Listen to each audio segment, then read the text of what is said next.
সুযোগ পেত না যদি এরকম এই স্বৈরাচারের বিরুদ্ধে জীবন বাজি রেখে আমাদের ভাইরা সংগ্রাম না করত। আমরা এখানে যারা আছি, আমি জানি না আপনি কতজন শহীদের সাক্ষাৎ আপনি করেছেন, আমি জানি না আপনি কতজন আহত পঙ্গুত্ব বরণকারীর খবরাখবর আপনি নিয়েছেন। প্রিয় সম্মানিত ভাইরা আমার, এর পরের দায়িত্বটি অনেক কঠিন আমাদের জন্য। ওই আমার যে ভাই এরকম টিসি টিএস বায়াত কিছু তিনি নেন নাই, কিন্তু ঘরে ঢুকতেই তার স্ত্রী বললেন যে আপনাদের পাশে যেটি বসা আছে এ হলো আমার সন্তান, চারপাড়ার হাফেজে কোরআন। আমার স্বামী যাওয়ার সময় আমাকে বলে গেছে তাকে যেন আমি কোরআনের হাফেজ বানাই। আমার স্বামী আমাকে বলে গেছে আমার একমাত্র সন্তানকে যখন আজহার বিশ্ববিদ্যালয়ে পড়াই।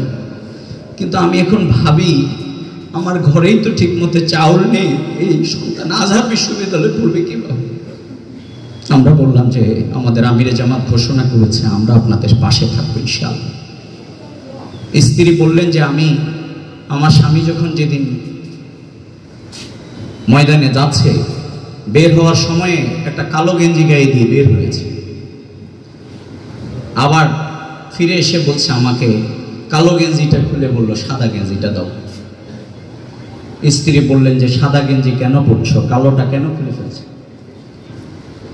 বলছে আমি যদি না আসি জীবিত অবস্থায়, আমি যদি আল্লাহ তাআলা আমাকে শহীদ করে, তাহলে সাদা গেঞ্জিটা হয় আমার বিজয়ের পতাকা হবে, আর নসেত আমি যদি শহীদ হয়ে যাই তাহলে আমার দাফনের কফিনের সাথে কাপড় হবে। যারা এইরকম একটা বিজয় আমাদের জন্য নিয়ে আসছেন, প্রিয় ভাইরা আমার, আজকে আমরা বলছি যে আমাদের এখানে যেখানে আজকে লোক জায়গা হয় না কেন, দলে দলে এখানে আসছি কেন, এটি আল্লাহ বলে দিয়েছেন, এটি আসতে থাকবে। ইজা জা নাসরুল্লাহি ওয়াল ফাত ওয়া রাআইতান নাসা ইয়াদখুলুনা ফি দীনিল্লাহি আফওয়াজা।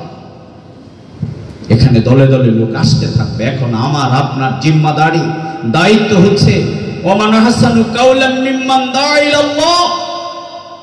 আমাদের আমিরে জামাত যেই রাসূল করিম সাল্লাল্লাহু আলাইহি সাল্লামের এই আদর্শকে ধারণ করে এই কাফেলাকে সামনে এগিয়ে নিয়ে যাওয়ার জন্য অগ্রজ হিসাবে যেই ভূমিকা রাখছেন, সেটিকে ধারণ করবার মতো একটি হৃদয় আমাদের লাগবে।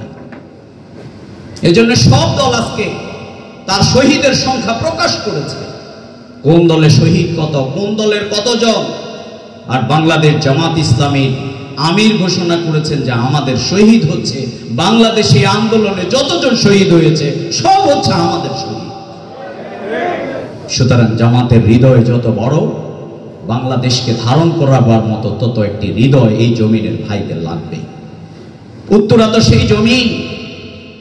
আপনাদের উপরে অতিরিক্ত আরেকটি জিম্মাদারি আছে।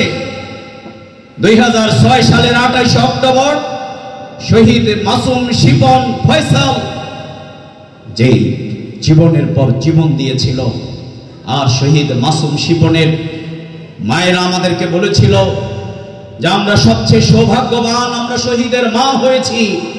কিন্তু শিপনের মায়ের সেই প্রশ্নের উত্তর এখনো আমাদের দিতে পারে নাই। বলেছিল বাবা আমার সন্তান তো হাফেজে কোরআন, তার মুখে কেন লাথি মারা হয়েছে, তার দাঁতকে কেন বাঁশ দিয়ে খুঁচিয়ে খুঁচিয়ে ফেলে দেওয়া হয়েছে, তার উত্তর আমাদের এখনো জানা নেই। আমাদের নেতৃবৃন্দ শাহাদাতের পর তিনি এসে বলছিলেন যে আমাদের সন্তানেরা শহীদ হয়েছে, যাদেরকে রক্ষা করবার জন্য আজকে তারাও শহীদ হয়ে গেছে। 28 অক্টোবরের স্টেজে যারা ছিলেন একজন এখন আর আমাদের মাঝে নেই।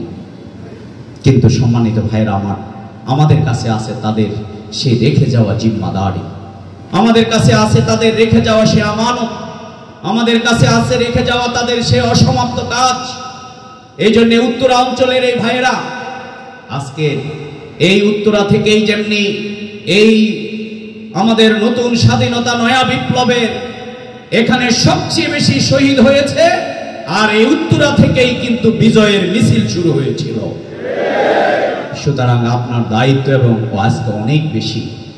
উত্তরার মুগ্ধের শহীদ আমাদের আবু সাঈদ ভাই যেমনি এই শাহাদাতের মিছিলের নেতৃত্ব দিয়ে গোটা বাংলাদেশের আপামর জনতার মানুষের রক্তের মধ্যে আগুন ধরিয়েছেন আমাদের উত্তরার সেই মুগ্ধ ভাই। তিনি পানি বিতরণ, পানি পানি বলে মানবতার হৃদয়ের মধ্যে যে জায়গা করে নিয়েছেন, আপনারাই সেই উত্তরার জনপদের মানুষেরা। এই জন্যেই আজকে আমাদের পানি পানি বলে আর বিতরণের দরকার নেই।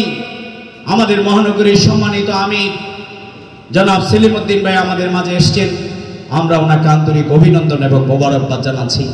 আমি বলতে চাই প্রিয় ভাইরা, আজকে আর আমাদের মুগ্ধের মতো পানি পানি লাগবে না। আজকে মুগ্ধ যেভাবে এই সমাজকে শান্ত করবার জন্য তিনি পানি পানি বলেছেন, আজকে আমির জামাত যে ঘোষণা করেছেন দুর্নীতি মুক্ত আমরা সমাজ চাই, সেই সমাজের জন্য যে সব মানুষের দরকার সেই মানুষ একমাত্র এই সমাজে হেঁটে হেঁটে জামাত ইসলামী যদি বলতে পারে সব মানুষ লাগবে কিনা দুর্নীতি মুক্ত শোষণ মুক্ত বাংলাদেশ করতে চাই, তাহলে জামাত ইসলামের প্রতিষ্ঠা আজকে সার্থক হবে। এই জন্য সম্মানিত ভাইরা আমার, তাই আমাদের সততা, আমাদের জ্ঞান, আমাদের দক্ষতা সবকিছুকে ধারণ করে আমরা সামনের দিকে আমরা এগিয়ে যাব।